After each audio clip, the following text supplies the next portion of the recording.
Hello everyone, আজকের এই ভিডিওটিতে আমরা দেখব কিভাবে পেন টুল ব্যবহার করে একটি ক্লিপসের স্পিড কমানো বা বাড়ানো যায়। তার জন্য আপনাকে প্রিমিয়ার প্রোতে যাবার পর আপনার যেখানে ক্লিপস রয়েছে সেই ক্লিপসের টাইমলাইনটিকে একটু বড় করে নিতে হবে। এখানে ডাবল ক্লিক করে তারপর মনে করুন আমি এই ক্লিপসের স্পিড বাড়াবো। আমাকে মাউসের রাইট বাটনে ক্লিক করার পর শো ক্লিপ কি ফ্রেম, এইখান থেকে টাইম রিম্যাপিং, তারপর স্পিড এইখানে ক্লিক করতে হবে। তারপর আমি পেন টুল সিলেক্ট করলাম।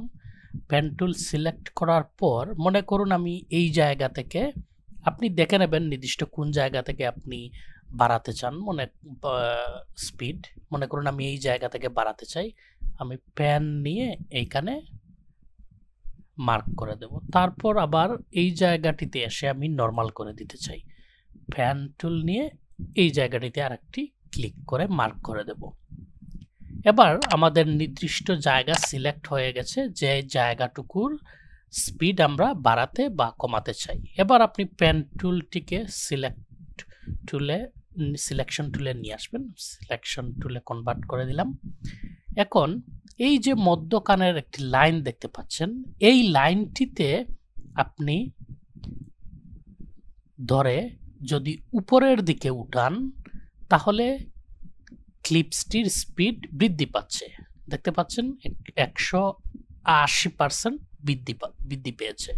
এই দেখুন 200-র উপরে চলে গেছে। ঠিক আছে, মনে করুন আমি এই প্রায়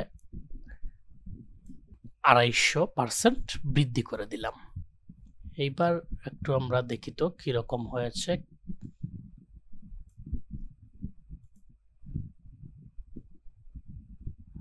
হ্যাঁ, এই দেখতে পাচ্ছেন এই জায়গাটি, যেহেতু এই ভিডিওটি এত বেশি নড়াচড়া, এই টাইগারটি এত বেশি নড়াচড়া করছে না, যার কারণে আপনাদের বুঝতে সমস্যা হতে পারে এইখানে।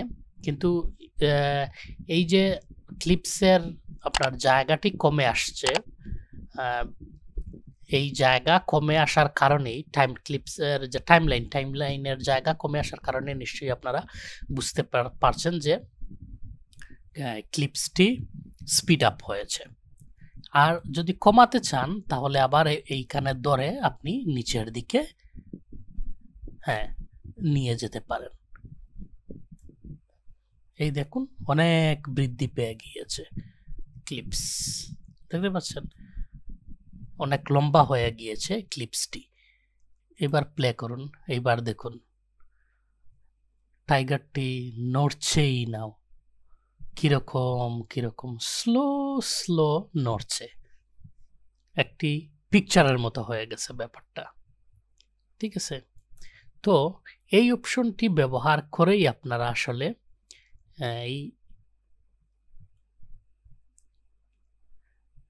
আপনার যে কোনো ক্লিপসের স্পিড বাড়াতে বা কমাতে পারেন।